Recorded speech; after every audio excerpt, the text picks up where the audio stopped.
कुठल्याही नावावर अंतिम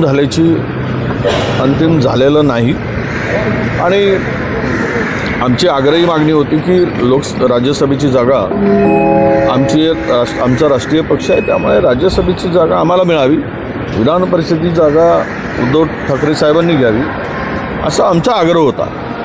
पण शेवट आम्ही 3 पक्ष मिळून आघाडी बनवून आहे, त्यामध्ये जे काही ठरेल तो ते अंतिम राहील, ते हायकमांड आमचे ठरवतील. ही सगळी चर्चा झाल्यानंतर त्यावेळेस अंतिम निर्णय, अद्याप कुठलाही निर्णय झालेला नाही.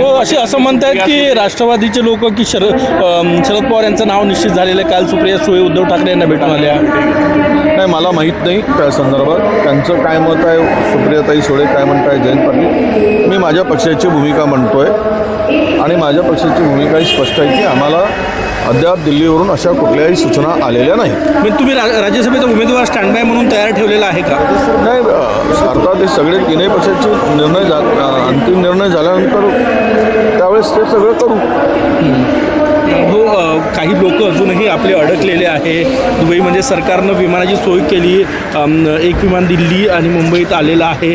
जे अडकलेले आहे त्यांच्यासाठी विरोधी पक्षनेते म्हणून काय मागणी आहे? नाही, असं आहे, आत्ताची परिस्थिती सगळी पाहता तसं काही दुबईमध्ये फार काही हे नाही, पण अडकलेली लोक आहेत जे US एअरबेसवर जो अटॅक झाला त्यानंतर 2-3 ठिकाणी जे काही अटॅक झाला त्यामुळे लोकांना भीतीचं सावट आहे. लोक खूप घाबरलेले आहेत आणि अशा स्थितीमध्ये देशाच्या केंद्र सरकारची, राज्य सरकारची पण नाही, दोघांची ती जॉईंट रिस्पॉन्सिबिलिटी आहे. त्यांनी लवकरात लवकर त्यांची सुरक्षितता आणि त्यांना सुरक्षितपणे आणणं, कारण दुबई असं हे देश आहे UAE की ज्यामध्ये सर्वाधिक भारतीय त्यामध्ये असतात आणि तिकडे बिझनेसच्या माध्यमातून, नोकरीच्या माध्यमातून मोठ्या प्रमाणात भारतीय लोक त्या ठिकाणी आहेत.